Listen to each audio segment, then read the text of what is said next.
voudrais, avant de démarrer et vous laisser écouter les conteuses, vous souhaiter la bienvenue au nom de la Fondation Kamel Lazrat, au nom de notre président, Lina Lazrat, et de notre directeur, Moaz Mouad.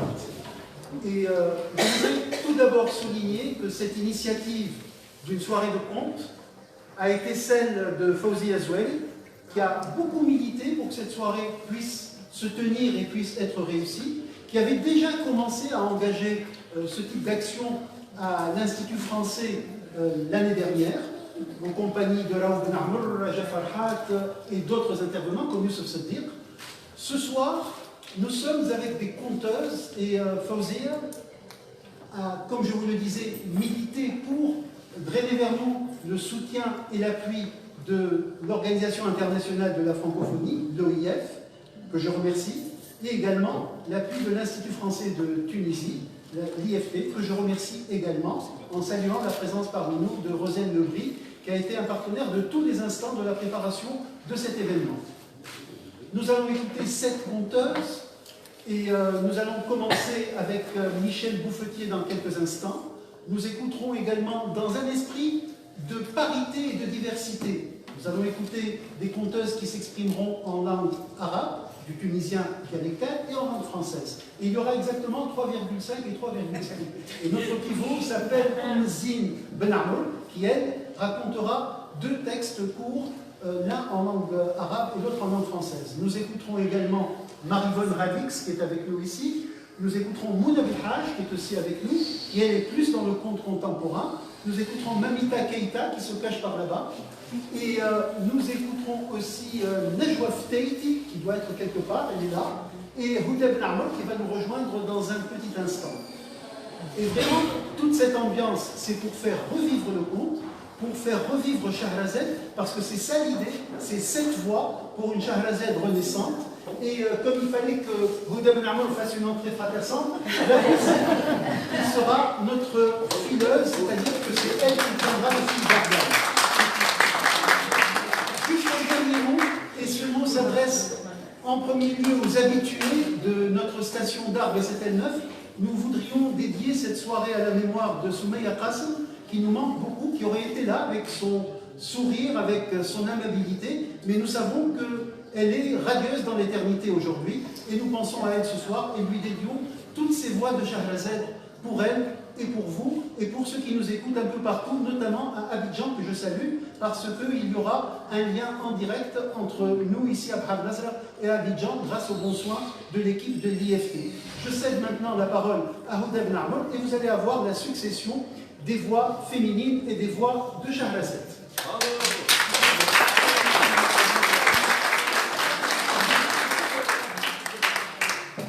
سميت بالله قهار سلطان جبار. سميت بالله قهار سلطان جبار. في زنة العبد غفار ومتحل الملامة. ورديت من غير تنكار على بدر الانوار زي الاشعار. شفي على يوم القيامة. ترد الاشكار على حاضرين معانا، هي وهو وهي وهن وهم، ملا ولا غنى. حديثنا له معنى، فن طرب ومغنى. حديثنا موزون وتلاقات فيه من كل الفنون فنون. أولى هبال وثانية هبال وثالثة هبال.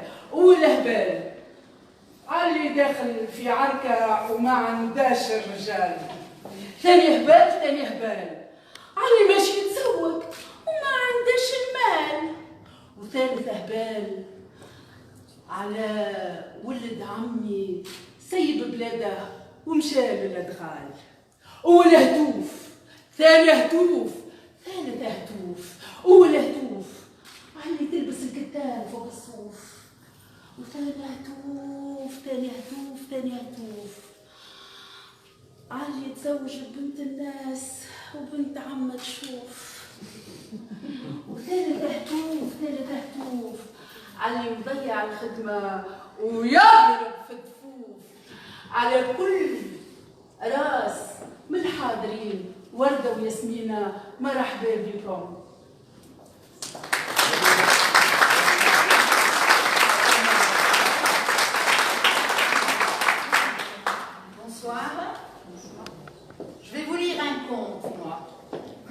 qui va vous ramener à votre enfance et que vous allez reconnaître car vous avez dû tous l'entendre ou le lire.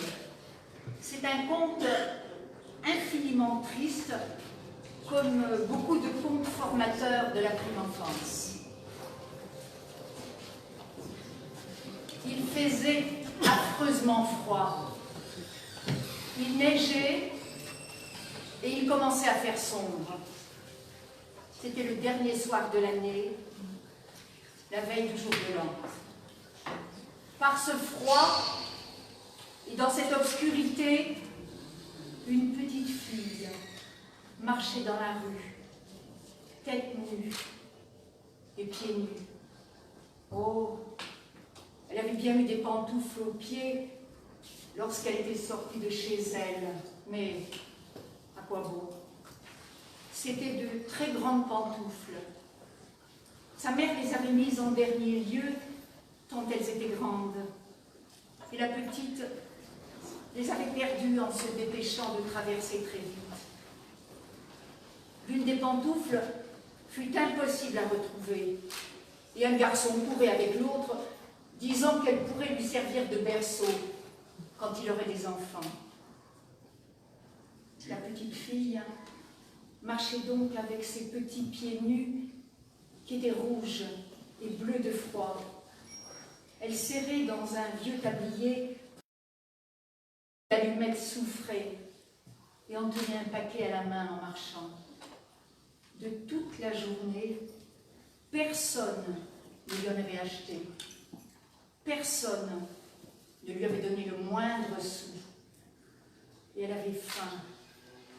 Elle était gelée. Elle avait un aspect lamentable, la pauvre petite. Les flocons de neige tombaient sur ses cheveux dorés, mais elle ne pensait pas à cette parure.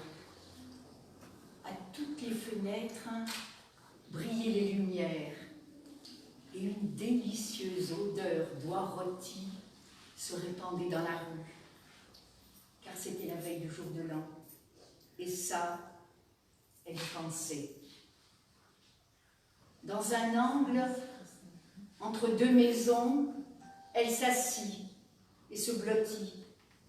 Mais elle avait encore plus froid et elle n'osait pas rentrer chez elle car elle n'avait pas vendu d'allumettes et pas eu un sou. Son père la battrait et il faisait froid aussi chez eux. On n'avait que le toit au-dessus et le vent sifflait jusque dedans malgré la paille et les chiffons qui bouchaient les plus grosses fissures. Ses petites mains étaient presque mortes de froid. Oh, comme une petite allumette pourrait faire du bien.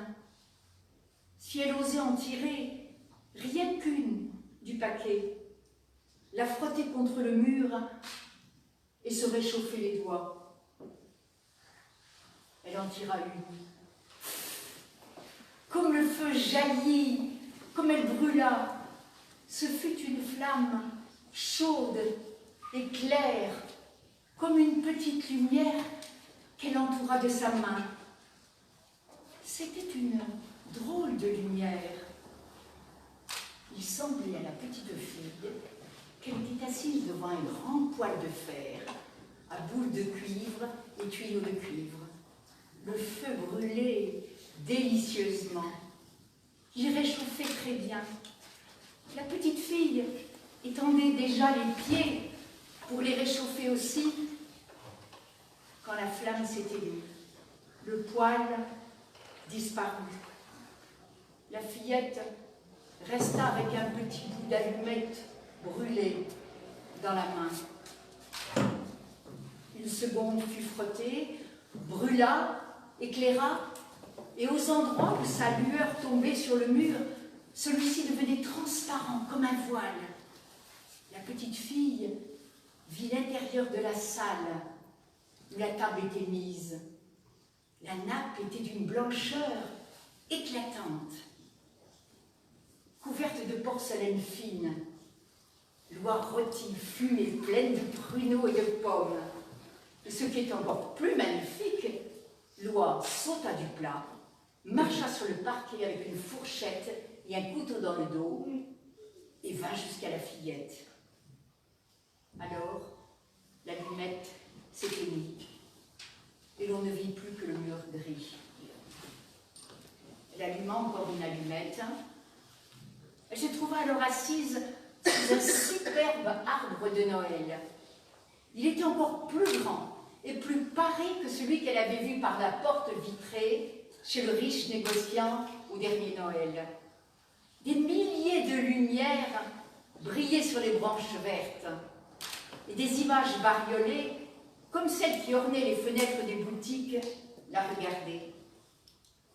La petite étendit les mains en l'air et l'allumette s'éteignit. Les multiples lumières de Noël montaient de plus en plus haut et elle vit qu'elles étaient devenues des étoiles scintillantes. L'une d'elles fila et traça une longue raie lumineuse dans le ciel.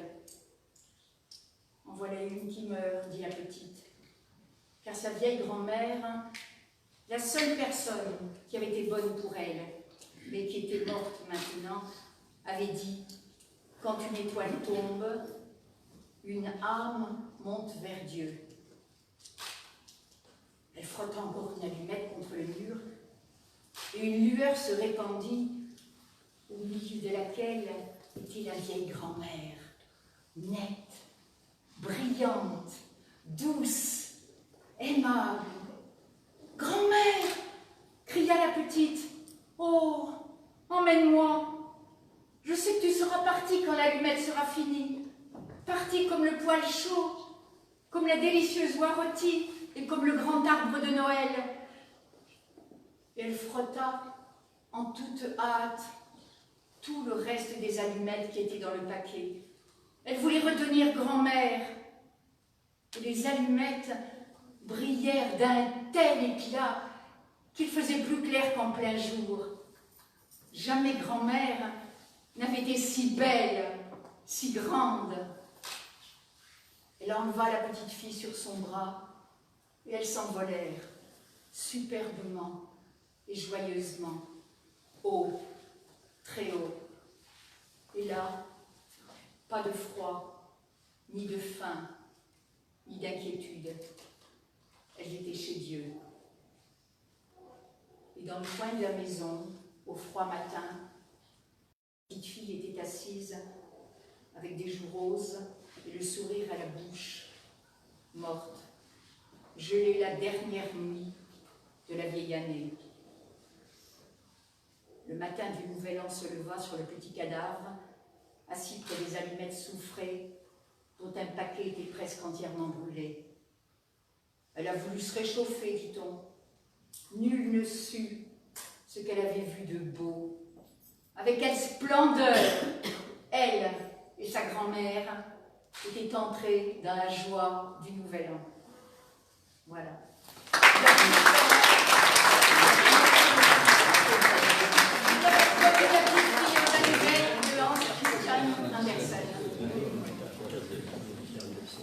Michel, notre chère Lazette, qui est française, mais qui est tunisienne. Là, je salue tous les Tunisiens, mon très cher ami, le grand, monsieur, parce que c'est lui le grand, hein, voilà. Tous les Français, mais surtout aussi les Tunisiens. Et là, pour Shahrazad, je vais dédier une très petite histoire qui m'est racontée par ma grand-mère. قالك فما وحدة امرأة عرست براجل وراجل هذايا يحبها ويموت عليها، اما الله غالب هي عندها شويه مشكله صغيره كيما التوانسه الكل، كيما النساء نتاع التوانسه الكل زعبانه على الاخر. يا اخي هو عاد يستنى باش هي تخدم له ما خدمتلوش. يا اخي نهار من النهارات جاها وقال لها هاي تراه وقتاش لالا باش تخدمينا صوف تربحينا وترتحينا. قالت له ولاد عمي راهو السبت سبت نفسه ولا حد حناني لا ننسه واثنين نمشي لدار يما، وثلاثة نروح من ثم، الأربعة حناني نمشي لحمل، الخميس ما عليه كلام، والجمعة عيد الإسلام أنا نمشي نجيبك أنايا الوقت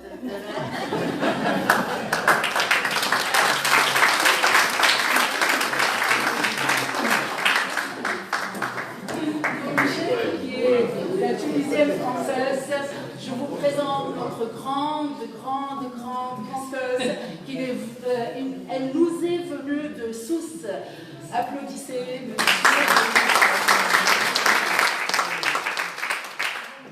نجوى الفتيتي. يا سادة يا مادة يدلنا ويدلكم لطريق الخير والشهادة. حديثنا عجيب مرتب ترتيب. احنا وانتوما نصليو على النبي الحبيب صلى الله عليه وسلم. يحكيو على راجل ما عندوش يدل، معناها كي يبدا يمشي والشمس زارقه ما يراش يدل، عايش في بلاد بكلها عباد عنده ظل الا هو ما عندوش يدل. كي يبدا يمشي يبدا يثبت في ظل العباد والعباد تبدا تثبت فيه وبعده كيفاش ما عندوش يدل. برا يا زمان ويجا يا زمان، نهار وهو قاعد تحت شجرة على خاطر ظل الشجرة تتغطي عليه وتنقص عليه من لهوة العباد. حاطط ايده على خده سارح يخمم، وإذا بيه يحس فيها النسمة الباردة كي لفته، بالعمل ولا يتقدرف بالبرد، بالرغم اللي هو كان في طنبق السيف وفي غرور القايلة. تلفت على اليمين على اليسار، يراه في الدنيا خلا وقفار، ما ثم كان هو والشجرة وظلها، لا طاير يطير ولا ساير يسير، لحم شوك هكاكا ويسمع في صوت جاي من قاع البير من قاع الدنيا. شبيك سارح، شبيك تخمم، شبيك حاطط ايدك على خدك، شبيك حاير، شبيك سارح. قام غزر قدامه يمين يسار ما يرى في شيء، كبر بيه الخوف ونواه يعطي ثقيل الريح. هكاكا ويراه في عجاجة جاية من بعيد تدور وقفت قدامه ركحت بيت الحس، وخرج منها راجل طويل كبير لابس بالابيض ولحيته بيضة دخلت لركايبه. بيك حاير وقلق وخايف، بالخوف جاوبوا قالوا حتى شيء. نرفز هكا الراجل الكبير وقال له تكذب عليا كيفاش حتى شيء. خسر هكا الراجل الطويل اللي لابس بالابيض ولحيته بيضة دخلت لركايبه يراه في غريبة. هالراجل الطويل هو بيدو ما عندوش يدل، زاد ثبت مليح يراه فيما هو أغرب، يراه في ظله فوق، معناها مرة اطرى أبيض ومرة أكحل، أبيض أكحل. قال له الحقيقة صحيح أنا خايف وحاير ومتقلق. قال له هذاك علاش أنا جيت، حيرتك هي اللي جابتني وجبتني كتفكير. أنا راهو لاهي بالعباد اللي كيفك الحايرين والضايعين. أي احكي لي، قل لي شنو اللي محيرك واللي مقلقك؟ قال له الحقيقة أنا عايش في بلاد كلها عباد عندهم ظل، ما ثم كان أنا ما عنديش ظل، زعما ظلي وين مشى؟ صافح الراجل طويل قال له مشكلتك مشكلة. خمم هكا الراجل طويل، دار دورتين ولا ثلاثة في البلاصة، عجعجت الدنيا وخبرت ومن بعد ركحت، اضرب بخماسه في سداسه وقال له فما بلاد بكلها عباد عندهم ظلهم، وفما ظل ما عندوش مولاه، ديما راح حاير وضايع، زعما يطلعش ظلك. نكس هكا الراجل وهو باش يطير بالفرحة. قال له هذاك ما يكون كان ظلي، دلني عليه، الله يدلك للخير والشهادة. كالعادة هكا الراجل طويل دار دورتين ولا ثلاثة فرد بلاصة، عجعجت الدنيا وخبرت، ومن بعد ركحت،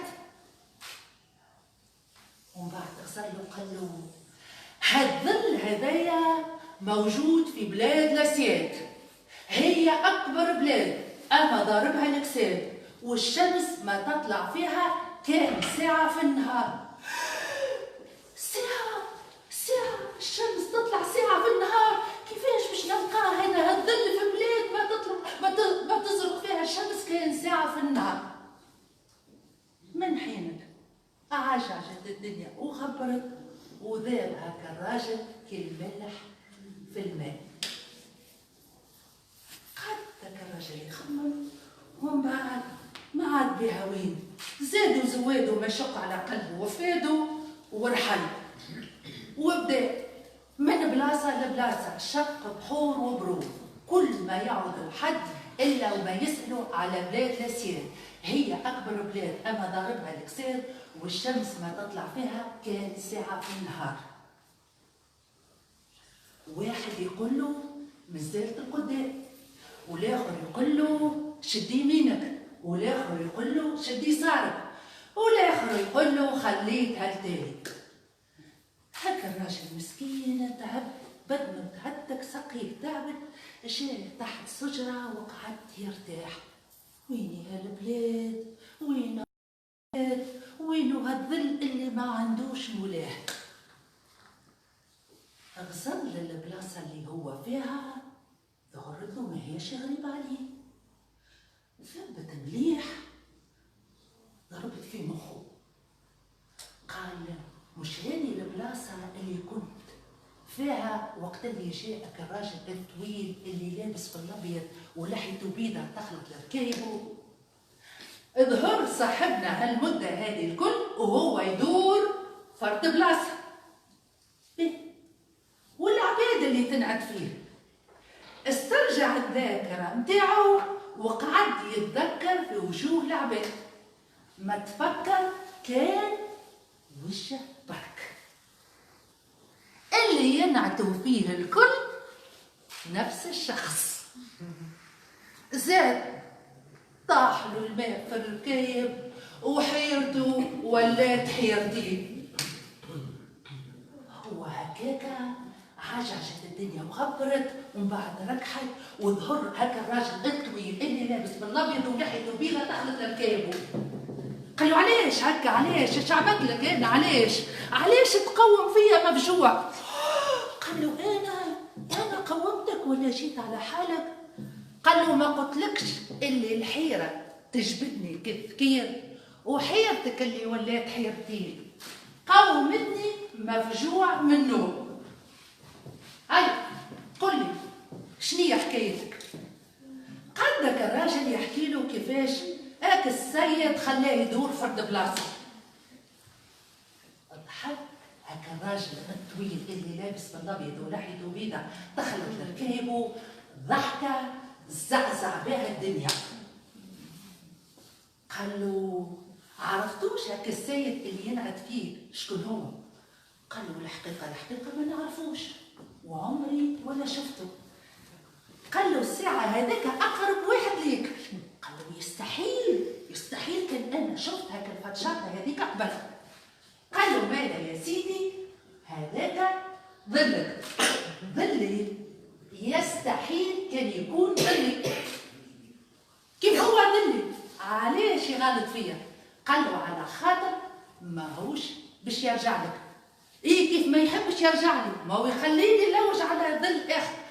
قال له على خاطر لا يحب يرجع لك ولا يحب تلقى ظل اخر.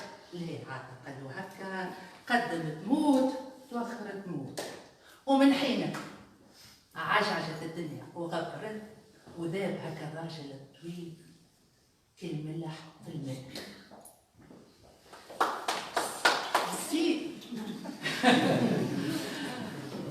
هكا الراجل ضاقت به الدنيا وحس روحه كأنه في زنقة ما تعديش. كالعادة زادوا زوادوا ما شق على قلبه فاتوا ورحل وقعد يمشي عام وهو يمشي، عامين وهو يمشي، 3 سنين وهو يمشي، ما عنده حد، لا بلاد لا عباد لا انس لا جان. نهار من نهارات هو متعدي في غرغور القايله وعروقاته شبتله، ويبعد فيها يحس الدنيا ظلامت في لحظه. قال هذه بلاد لاسيل اللي هي اكبر بلاد ضربها الكساد، مازال ما كملش كلامه والدنيا رجعت تدوار من الاول جديد. خسر قدامه يراه في الظلام قاعد يبعد بشويه ثبت مليح، يراه في ظل كبير قاعد يبعد بشويه. قال يظهر لي هذايا الظل اللي ما عندوش مولاه، وبدا ينادي ويعيط يا سي الظل يا سي الظل يا اكبر ظل في حياتي، استنى يرحم والديك استنى. وقف هكذا تلفت قال له تفضل مش حاجتك. قال له مش انت الظل اللي ما عندوش مولاه؟ اي نعم. قال له انا هو الظل اللي ما عنديش مولاه. قال له وانا السيد اللي ما عنديش ظل. اش قولك كان نركبوا على بعضنا. قال له اخي ماكش قاعد تشوف في روحك انت قد النتفه وانا ظل جهامه قد الجبل ما نركبوش على بعضنا. قال له عاد شبيه ونشوف والمفيد نخرجوا من الوحده نتاعنا. خمم كالظل وقال له به كان نلقى مولايا ولا انت تلقى ظلك وقتها اش نعمل؟ لا قال له وقتها ما ثم حتى مشكله، نجم تمشي على روحك، لا انت عندك حق عليا ولا انا عندي حق عليك. من حينك ركب هكا الظل على السيد عداو مده كبيره مع بعضهم. الظل جانه كبيره مدوره به ظلام من كل جهه وجانه. هكا السيد فد من الظلام والكساد وتوحش الظل فد من هالسيد اللي قد النفه على طول النهار وعينيه في القاعه وهو يلوج عليه. السيد ولا يلوج كيفاش يتخلص من هالظل الجامع. الظل ولا يلوج كيفاش يتخلص من هالسيد اللي قد النتفه اللي تعبوا عينيه في عودية الها في اموره وشيخته ورصات له نهاره كله وهو يلوج عليه. حتى نهار من النهارات جا هاك السيد للظل وقال له اش قولك نعطيك ومشي. فرح هاك الظل وهو باش يطير بالفرحه. قال له الحقيقه انا عندي مده ماذا بيا نطلبك فيكم شيء، انا حشمت خاصه انت عشت محروم من ظلك. قال له ميزالش مستانس بالحرمان، ايا برا شدت نيه خير ما نستينف. من حينك جبت هكذا روحه وبدا يجري وما يتلفتش وراه. ضوات الدنيا عليه هنا بالفرحة ترميها على القاعة وبدا يمتع في روحه بالضوء والشمس والهواء والسماء.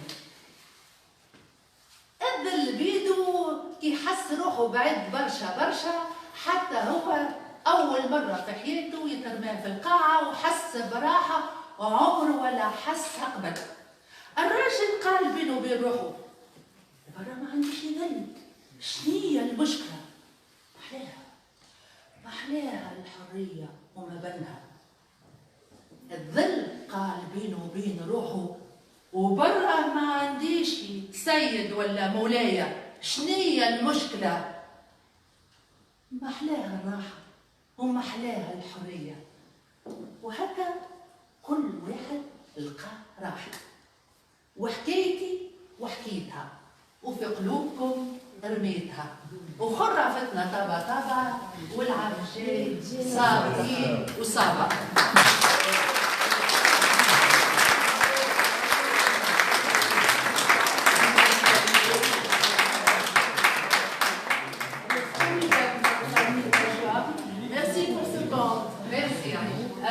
حكايتنا الكل تبدا كان يا مكان.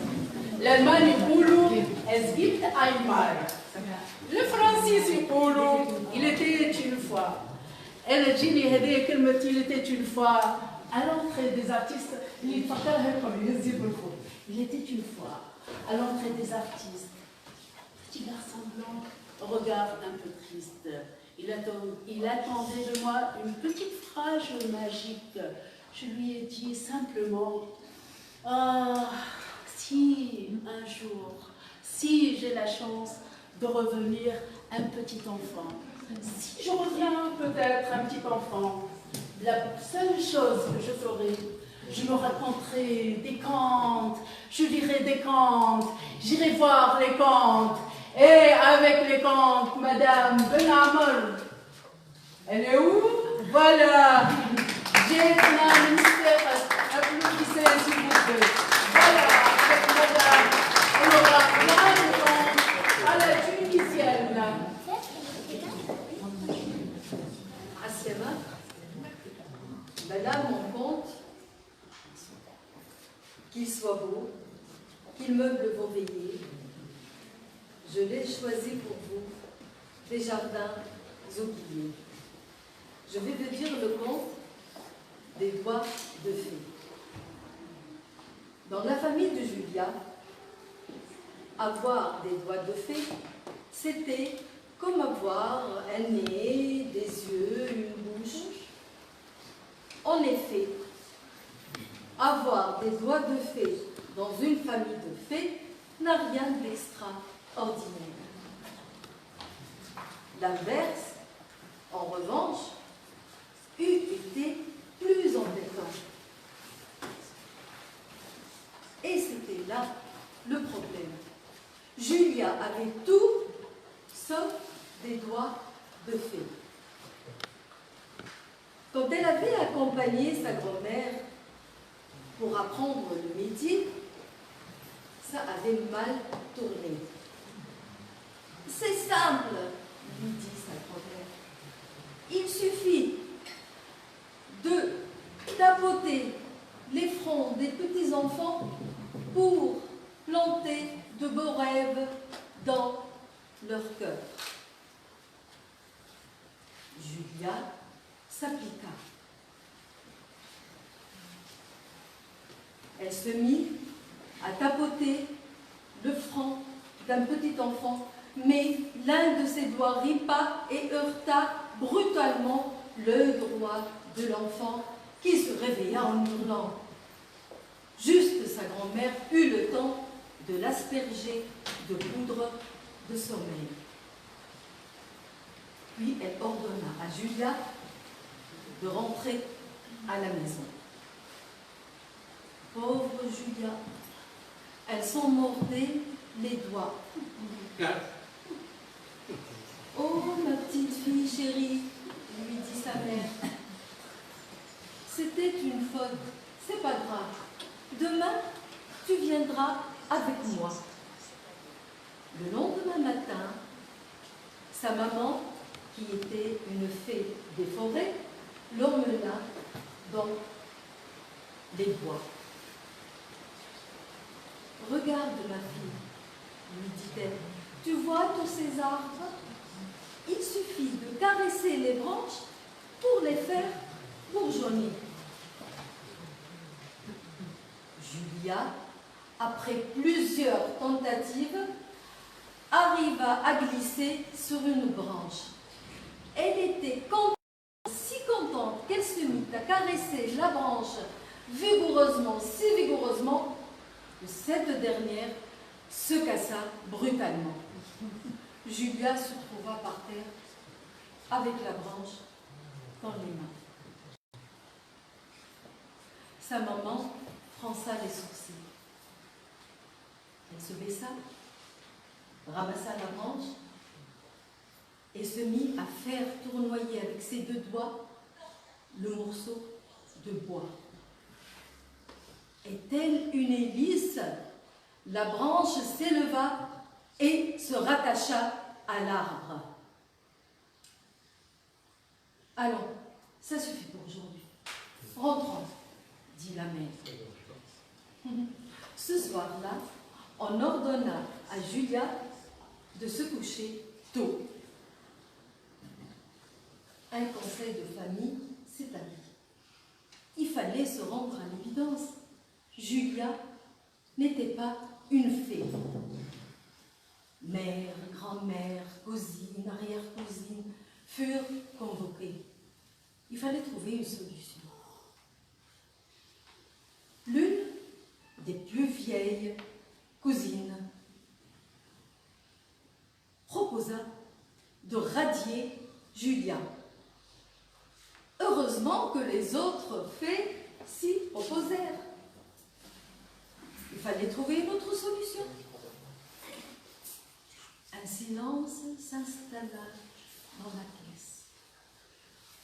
Bientôt, ce silence fut rompu par un petit bruit bizarre qui provenait du plafond.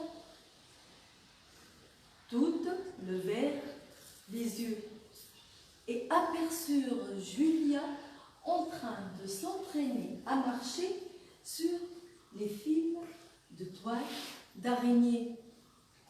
« Mais comment fais-tu ça ?» demandèrent-elles.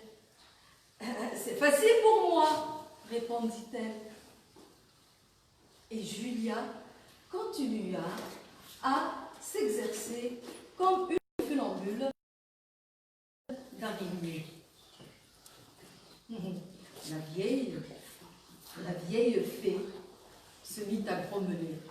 Heureusement que je ne me suis d'abord pas dérangée pour rien. Cette petite, certes, elle n'a pas des doigts de fée, mais elle a des pieds de fée. Et voilà. C'était bon.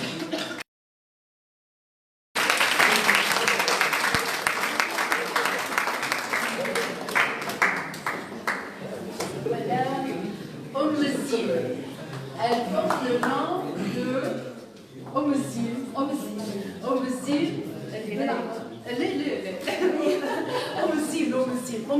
الجمالية. هكا ولا لا؟ هي جمالية ولا لا؟ أوسي. دونك يعطيك الصحة مدام، يعطيك الصحة.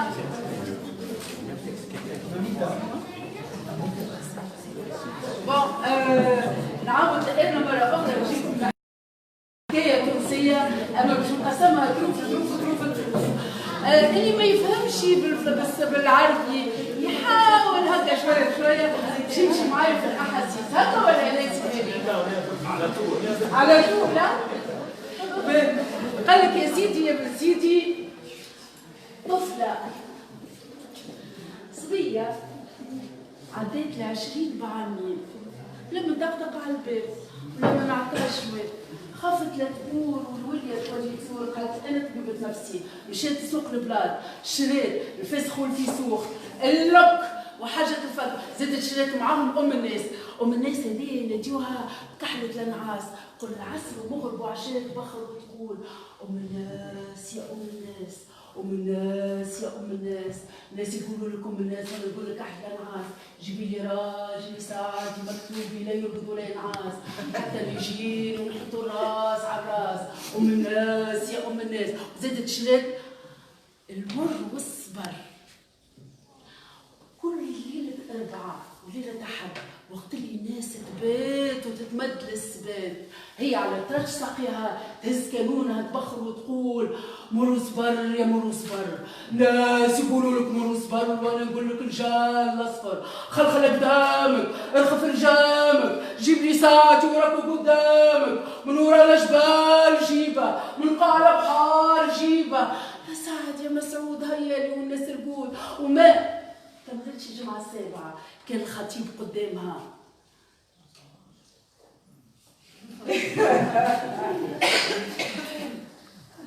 من فرحتها وعدك الخطيب بالسعادة سبعة يوم نسيتني ولا لا؟ نسيت على خطيبي نرجع نقول لكم سي حاتم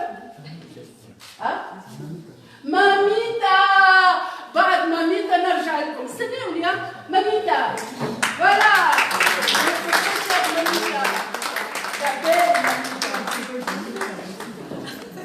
Merci beaucoup Clé, je pense qu'elle s'appelle Clé.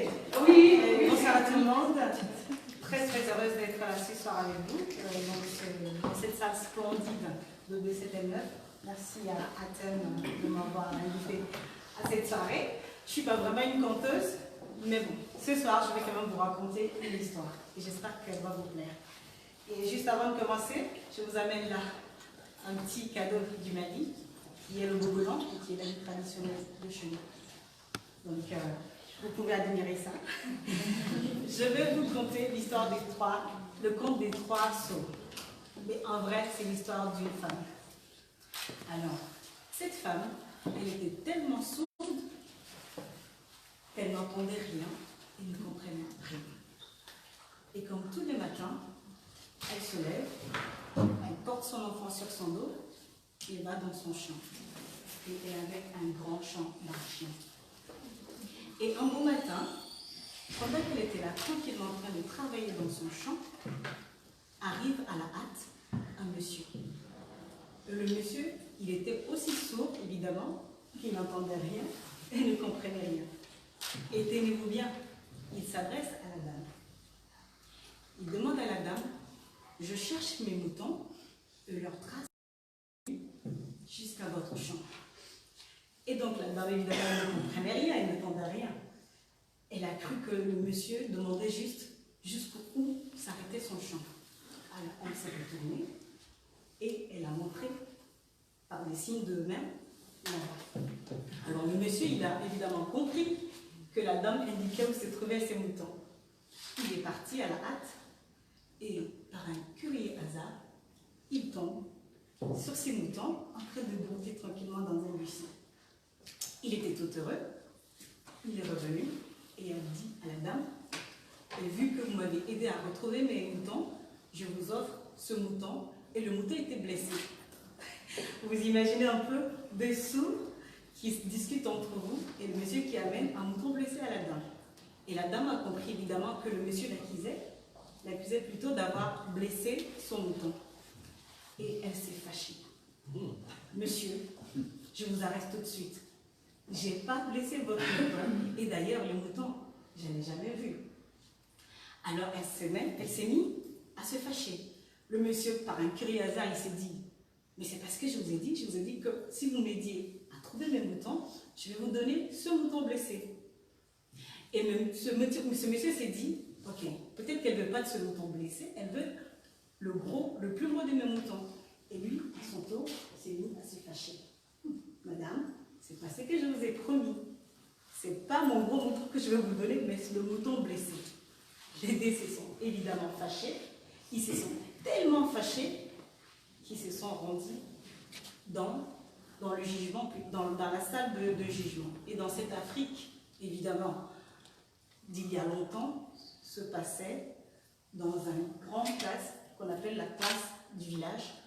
Et le plus souvent, à l'ombre d'un grand arbre qu'on appelle le baobab. J'espère que vous connaissez le baobab, l'arbre fétiche de l'Afrique. Donc, ils se sont rendus au milieu de ce grand jugement. Et le juge, il était là évidemment avec tous ces notables, tous regroupés sous ce grand arbre. Alors, on demanda à la dame, après des salutations, de bonne manière, de s'expliquer. Et elle s'adressa au juge. Monsieur le juge, j'étais là tranquillement dans mon champ, en train de cultiver les arachides, et ce monsieur vient s'adresser à moi, en voulant savoir où s'arrêtait plutôt la limite de mon champ. Alors je lui ai expliqué, je lui ai dit que la limite de mon champ était de ce côté. Et il est parti, il est revenu quelques instants avec ce mouton blessé et m'accuse d'avoir blessé son mouton. Et c'est pour cela qu'on s'est fâché et on s'est retrouvés ici. Maintenant, monsieur m'expliquait à son tour. Et il dit au juge, c'est pas ce qui s'est passé. J'ai demandé à la dame de me montrer la trace de mes moutons. Et comme elle a eu une bonne foi de m'expliquer où se trouvaient mes moutons, alors je lui ai donné le mouton blessé. Mais apparemment, elle veut le plus gros de mon mouton. Et pensez-vous, à l'approche de la fête des moutons, je vais lui donner le plus gros de mes moutons? Alors jamais. Alors ils se sont encore disputés. Et le juge, pour calmer le jeu, a compris. Le monsieur était un mauvais mari en fait. Parce qu'il a vu la dame qui portait l'enfant sur son dos. Et il s'est levé, il s'est dit, monsieur, à mon avis, vous êtes un mauvais mari. Regardez, le garçon là, il vous ressemble tellement. Alors madame, à vous aussi, ça ne sert à rien de venir étaler vos petites histoires de famille à la place publique. Je vous conseille de revenir entre vous en deux grandes personnes responsables. Alors, le public ayant entendu ce jugement, a éclaté de rire. Le rire a contaminé tout le monde. Le juge, les dessous, et ils se sont mis également à s'éclater de rire. Et tout le monde, le rire a contaminé toute la salle, tout le monde s'est mis à rire. Alors c'est là que le conte pose sa question. À votre avis, lequel de ces trois sauts est vraiment sot? Ne vous précipitez pas de donner un jugement hâtif, parce qu'en réalité, on ne sait pas vraiment, il faut réfléchir. Et la leçon de ce conte, je voudrais juste vous dire, ça ne sert à rien de se précipiter dans vos jugements, dans les réponses des questions. Et aussi en Afrique, on conseille souvent d'avoir le cou aussi long que celui du chameau, car la parole doit prendre tout son sens avant de jaillir dans le temps. Je vous remercie.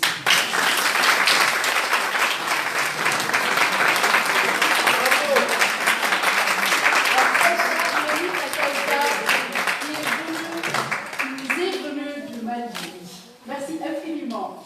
La beauté de l'Afrique, elle est là présente. Merci. Merci.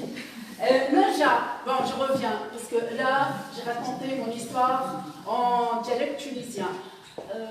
Bon, pour les personnes qui ne savent pas le dialecte tunisien, je sais que vous m'avez compris. Et donc voilà, je suis...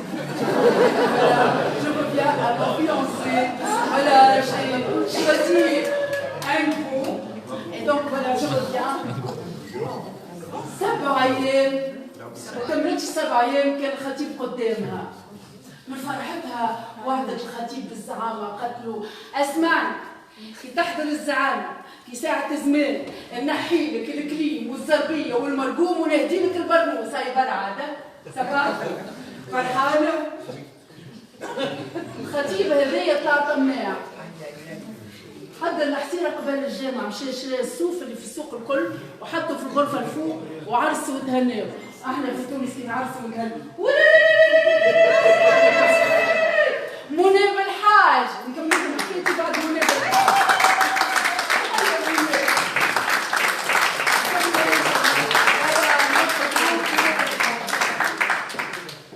Bonsoir. Nous avons lu des contes magnifiques. Scheherazade est connue pour ses contes. La Scheherazade que je vous propose ce soir va vous parler d'elle, aujourd'hui.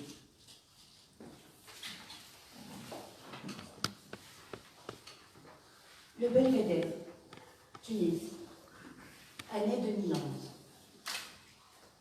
Cher vous, depuis votre coup de fil, je ne cesse de penser, de donner des tournures à mes idées. Voyez-vous, j'ai si souvent travaillé sur les autres qu'il m'a semblé naturel de donner à mon tour un témoignage sur ces 23 années que nous venons de vivre, nous tous, ensemble. J'ai dans mon quotidien la mémoire assez courte. Est-ce que je l'aurais cultivée à l'insu de mon plein gré? En tout cas, suite à notre conversation, je saisis ma feuille, convaincue de n'avoir à résoudre somme toute qu'un problème d'ordre stylistique. Les sujets à foison se bousculeraient dans ma tête, j'en étais convaincue. Je prends donc mon stylo et très vite j'écris mon 7 novembre, au matin. La voix de Ben Ali en boucle à la radio. Tunis, plutôt déserte et silencieuse, sous un soleil tranquille. La photo de Bourguiba à la une du journal de la presse. La photo de Ben Ali à la une du journal de la presse, le soir même, dans une émission spéciale.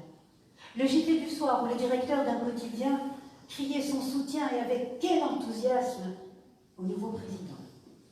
Et tous ceux qui applaudissaient Bourguiba hier encore fêtaient maintenant Ben Ali. les pays alentours, qui saluaient le coup d'État sans violence. La presse étrangère, son obsession des islamistes. Fierté.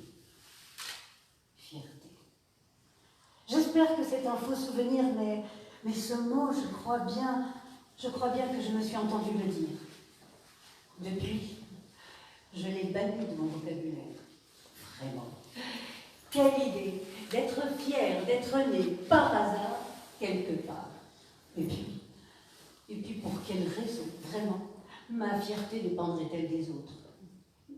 Car depuis, jamais plus, quoi qu'il arrive. Et puis dans sa splendide heure, la première horloge qui a sonné l'heure du changement. Et la photo du président, partout, sur tous les fronts, et ce qui n'est pas possible de dire. Mon enthousiasme qui s'est vu gêné aux entournures.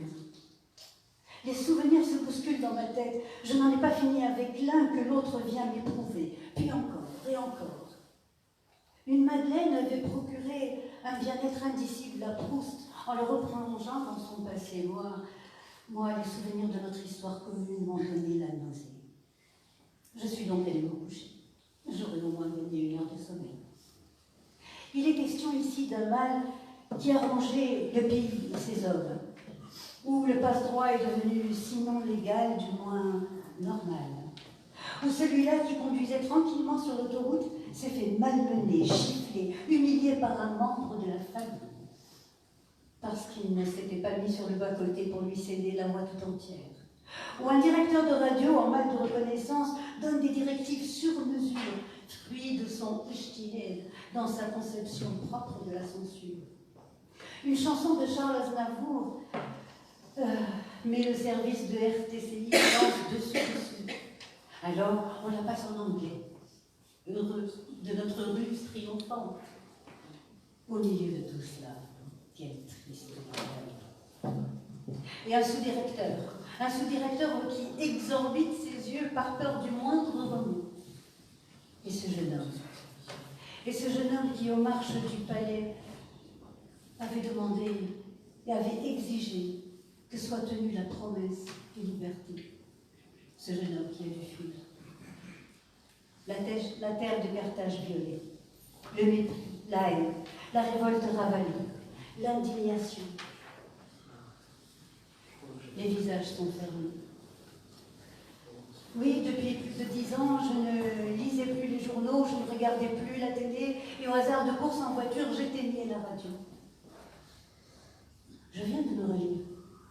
C'est bizarre, alors que je n'ai rien dit, je suis bouleversée de trop d'émotions, ébranlée par tous les tours que me joue ma mémoire, en sautant d'un passé proche à une mauvaise anecdote plus lointaine car voyez-vous le pire. C'est que c'est anecdotique, à chaque fois, et tellement de fois. Les idées ravalées, les discussions chuchotées avec des portables éteints, et les fous rires, si d'aventure on en croise, deviennent presque suspects. Si Kundera avait écouté une autre radio, le professeur Avenarius se serait sans doute posé une autre question. Qu'est-ce qui fait que cette femme, qui a la plume alerte et le verbe clair quand il s'agit des autres, perd l'usage de la parole dès lors qu'on lui demande de parler d'elle? Le poids.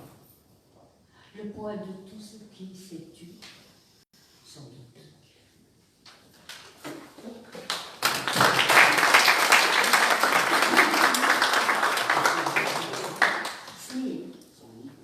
سنين كي نخرج من الدار نسكر على نفسي ونعمل يكفي شوف كي نروح ندور المفتاح نقفل على الشارع ونخليه للبر ونحن نسول ونجول في الدار ومن بعد نمشي هاك البيت في قاع الجنينه ندخل نرد الباب ورايا ونرقد نوم الدار بالمنجة اللوح والمربوع وريحة الدم محلاها وكتب وأوراق وقلمات نقرا ونتشعبط ونزول الشمس والقمر والأفلاك والأرض نشوف من فوق ونقولش حكاية قديمة عثرت في زربية قعدت نغزر لها وغطست فيها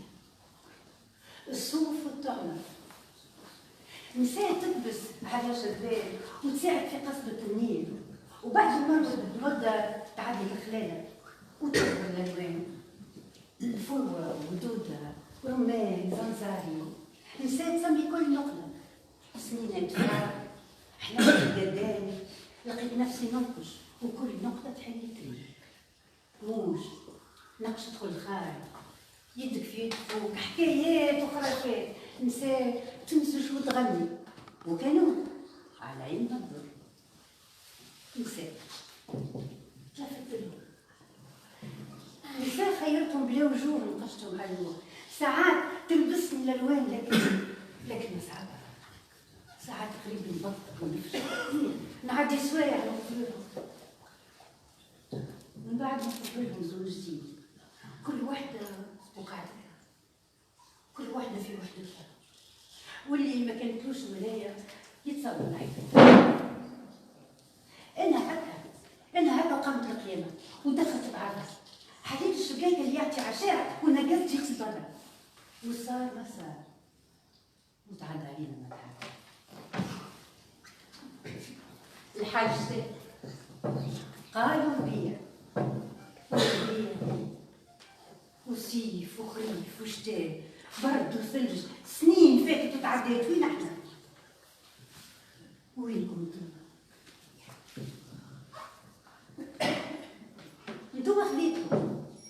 انتم خذيتكم ورصفتكم على الطاوله بعد ما خرجتكم من الجرايد والمجلات. اللي يجري اللي يسيح واللي ماشي ساكت واللي ساكت وفي يد التصوير. خذيت لوحه جديده حطيتها على الدار، كبست عليها بالمنقله وبالمربوع والتقماط، بديت نحفر. كي نعيا نرجع لكم سياح وعياط خرج من جواجيكم، قلتوا يزي يكفي ستوب، لا والف لا. نمشي للدار ونرجع نحفر، نعدي ثلاثة ضلاحي باش نعاود نجيب حداكم وتغسلوا لي. التصويره هذه نتاع بطاقه التعريف. شنو هي الغدرة؟ ليش خايف من المصورة؟ تصور فيك تجري ترمي في الحجر. تصويره ما تولي في وجهك لكن نشوف فيك طويل وضعيف وخفيف وني فمك مسكر، اما نعرف اللي سنيك معوجه كشكول فوق خشمك، تجري وتنبه في سحابك خايفه عليهم الضربه القاضيه. اما انت سي فيني، ما عادش تخاف، تهاجم وتسيح والحق معاك، والظلم من غادي يطير عليك بالكرتوش. هي نوصل لفتش تعرف كي جا اخوك باش يهزك طيحوه على البلاصه. هاي تصويرته. كي جيت باش نلصقها حشمت لنعدي الفرشه فوق وجهي. يا اخي غطست يديا في الغيره ولصقتها بصوابعي. بالسياسه خايفه لنوجعه. نمشي للدار والفم اللي ما كانش مصور بالمربوع حفرته وزدته السيحه على العلاج، ونفك ونحس الدقار ونعاود نجيب حداكم. وانتي عكس بيا قدشي الاخرى كامله شامله. ما زلتوا في قرايتك، لقيت خدمه وما ليك فرحين بيك مش هكا تبارك الله. البنات هي اللي ناجحه في العائله. تعرف خرج خل معهم قلت ما طلعت ناس درف انا كيف كنت مدغوره وقت اللي انت كنت حارب في الشارع، هموم خرجت كشكشها طالعه وقالوا لك عاود وبك فن اكحل. قرروا باش يدفنوك انت الغايبه واختك اللي ما زالت تبكي على معك. بوك شد تصويرته ويديه كبار ياسر، ما عنديش بلاصه ليهم لكن هاليدين اللي فاقدينك يلزم نوريهم. ولدي تعرف نزلت في القماطه كيفاش وصلوا له؟ بوك لازم تصويرته وسكات وطالع عقبه. زعما نجم نوصل السكين. نوخر ونقعد نغسلكم من بعيد، من بعد نرجع ناخذ تصاور الاخرين، نرجع ناخذ تصاور الاخرين اللي كيفكم تمسوا لك. ما تعرفوش. يخاف لحالهم منهم، يخليهم يرمين. لهم موتى، لهم حيين. تكسروا، تحشوا، بدمهم عطاو كراسي الناس وزادوهم بشرف. ناس سكروا عليهم الباب وجاوبوهم بالكف. سامحوني، سامحوني يلزمني نستركم ونستر جروحكم المتروكة. وفوق تصوركم صور ناس وناسكم لليوم واقفة صامدة ماهيش متنازلة. ما يسالش نرجع لكم نهار ونبشركم إن شاء الله. ما يسالش ماناش ناسيين غيابكم حي.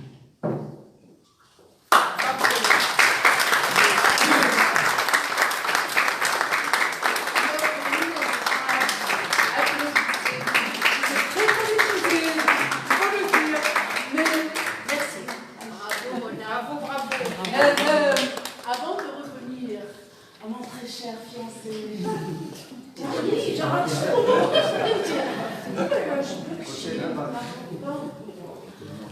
avant de revenir à mon très cher fiancé et ma petite histoire avec lui, je salue Madame Marie-Paul, la Tunisienne, la Française, Jabel. Mon fiancé peut rester là à m'attendre. Merci, merci. Surtout, le regard ni à gauche ni à droite. Parce que là, je suis très jalouse. Hein.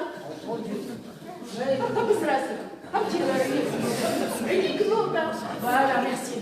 Marie, la Tunisienne française. Voilà. C'est en français.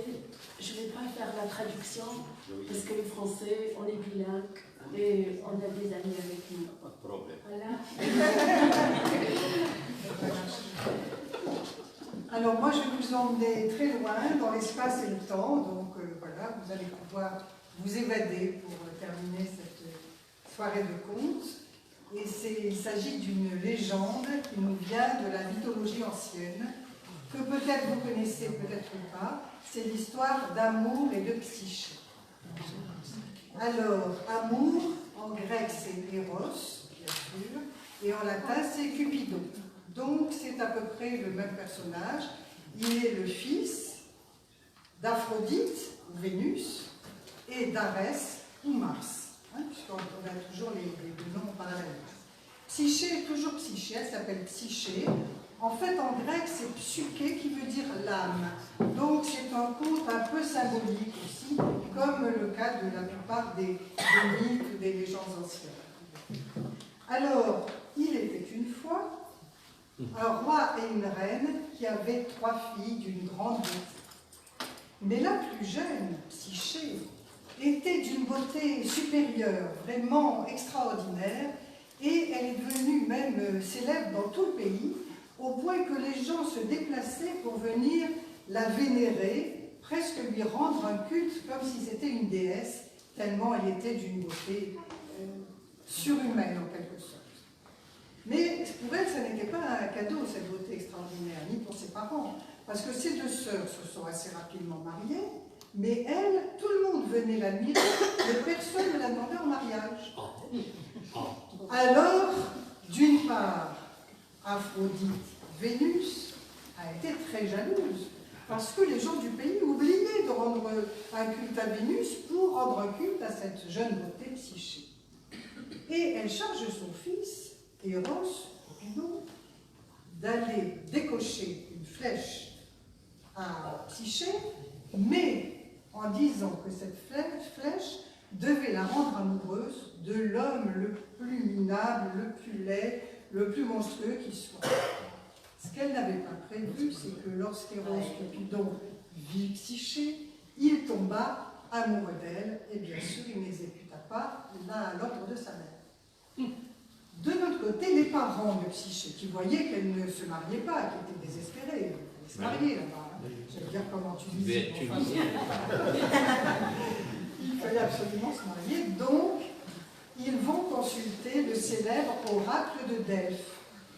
C'était l'oracle d'Apollon, que tout le monde allait consulter, et l'oracle était rendu par ce qu'on appelait une Pythie, c'est-à-dire une prêtresse d'Apollon, qui était un peu en transe et qui transmettait normalement les paroles d'un poète.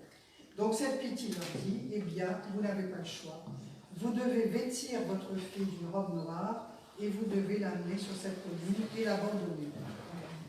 Un monstre viendra la chercher pour l'épouser. Alors les parents désespérés ne peuvent pas désobéir à l'oracle malgré tout, et ils emmènent Psyché et ils la laissent sur la colline. Mais en réalité, Eros Cupidon était là, et il demande au vent de Zéphyr, le vent dans les clous, d'amener Psyché jusqu'à son palais. Il avait un très beau palais. Donc, Zéphyr soulève doucement Psyché et la dépose avec délicatesse dans une grande prairie, fleurie, odorante, vraiment un grand plaisir. Et Psyché donc s'endort dans cette prairie. Quand elle se réveille, elle entend des voix qui lui disent de pénétrer dans ce magnifique palais. Un palais d'or et d'argent, incrusté de pierreries, avec du marbre partout, vraiment quelque chose de somptueux. Donc Psyché entre, et là d'autres voix lui disent qu'on lui a préparé un très bon repas et qu'elle va donc se mettre à table. Donc elle s'assoit, elle mange un délicieux repas, elle continue à visiter un peu les jardins, et puis le soir elle se couche. Et pendant la nuit, elle sent qu'il y a une présence à côté d'elle.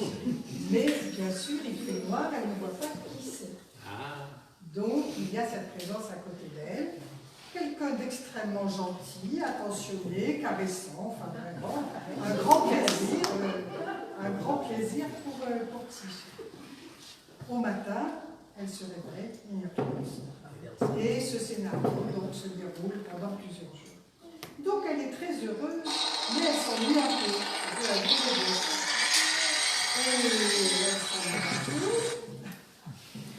Et elle demande à cet être qui est son mari, qui est là la nuit, si elle ne pourrait pas quand même rendre visite à ses parents et à ses sœurs, parce qu'elle s'ennuie un peu. Comme il est très amoureux, il cède à son désir, et il lui dit, bon d'accord, mais surtout, ne raconte rien sur notre vie, tu vas les voir, mais tu ne dis rien. Elle y va, et elle raconte qu'elle est très heureuse, etc. Et bien sûr, les deux sœurs sont jalouses. La jalousie dans les contes, c'est important. Elles sont jalouses et elles se méfient un peu, elles se disent on ira te voir, on ira te voir. Donc Psyché, quelques jours après, demande à son mari s'il pourrait demander à Zéphyr de transporter ses sœurs jusqu'à elle pour qu'elle les voie. Et voilà. Les sœurs viennent, elles sont encore plus jalouses quand elles découvrent le magnifique palais, la nourriture savoureuse, etc. Et elles posent des questions à Psyché. Mais enfin, ce mari qui est à côté de toi, mais qui sait? Il faut que tu saches, si ça se trouve, c'est le fameux monstre dont avait parlé l'oracle de Delphes. Il faut que tu le vois. Alors elles repartent, et Psyché se dit qu'elles ont peut-être raison. Donc une nuit, pendant que son époux est endormi, elle allume une lampe à huile et elle s'approche doucement de cet homme, de ce mari. Et elle découvre un homme absolument splendide. Un beau corps ferme, une chair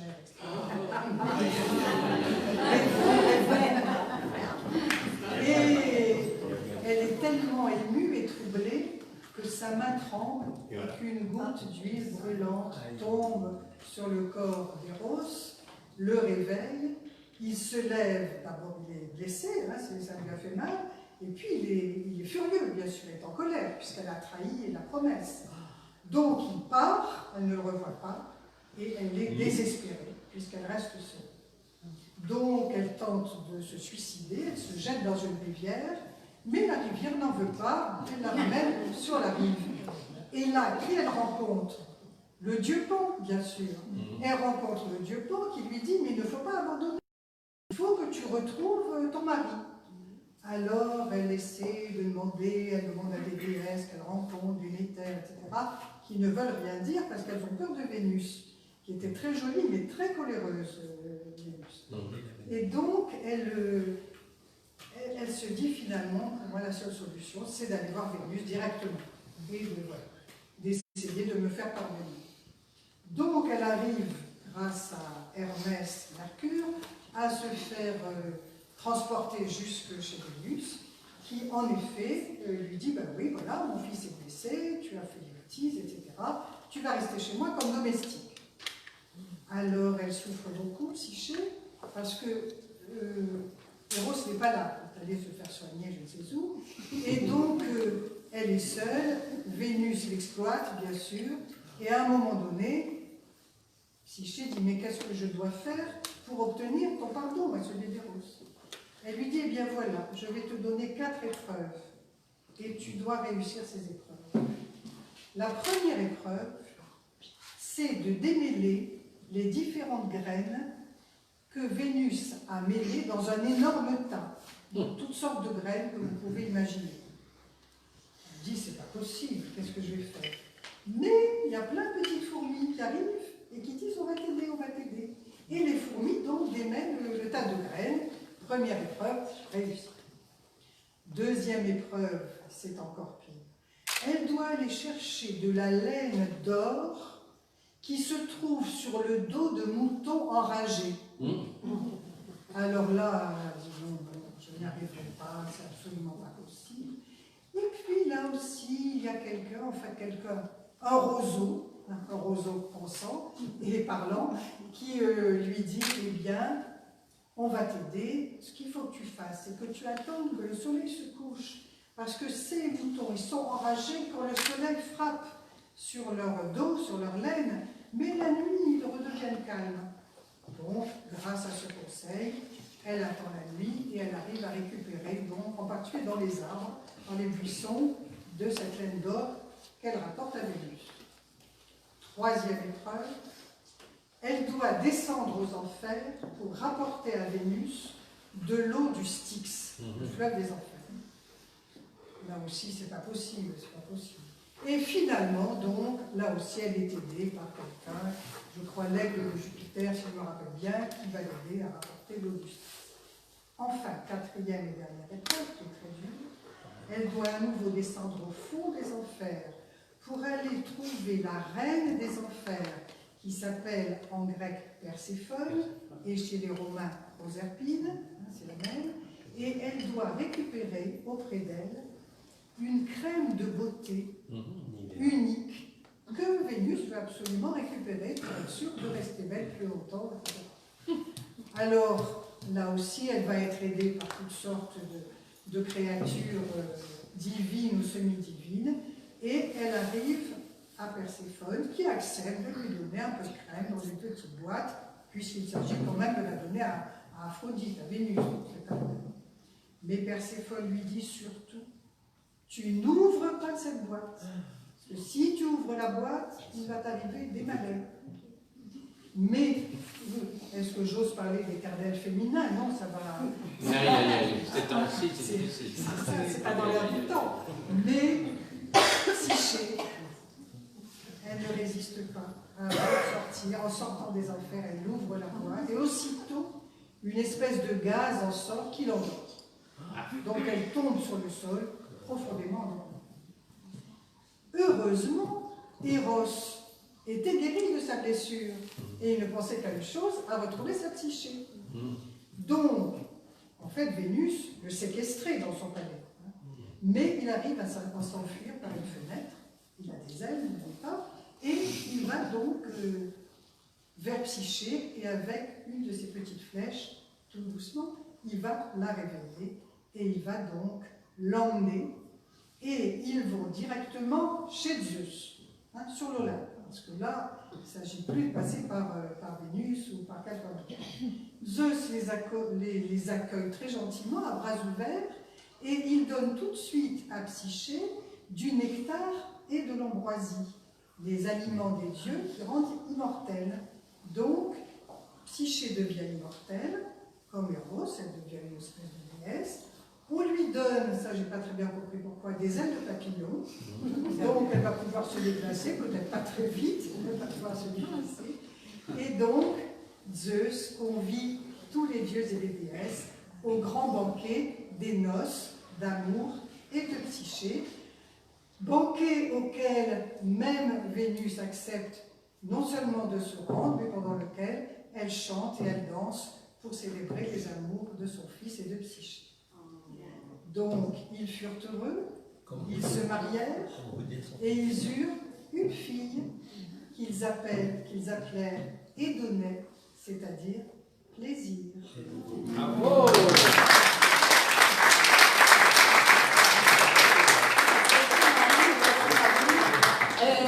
Mon cher fiancé, tu me regardes, voilà, et on finit par خرافات خرافات خرافات خرافات وخرافة تجيب خرافة، ولمتنا هذيا تتعاود وتتعاود وتتعاود، وحكايتنا تمشي وتمشي وتمشي وتسافر وترجع لنا، وكلنا مع بعضنا نصفقوا ونستقبلوا لو كرون كونكور نقبلها. نحب نقول سي حاتم، وي سي حاتم عندي الكلمة على خاطر هو اللي منظم، دونك فوالا. Merci Marie-Paul. Merci Michel. Merci Mounet. Merci Mamita.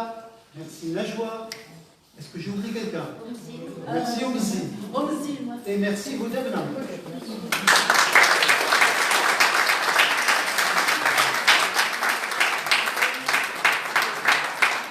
Pour terminer, grand merci à son Excellence, Monsieur l'Ambassadeur de France, Olivier Poivre-Larbord, qui est pointe à nous.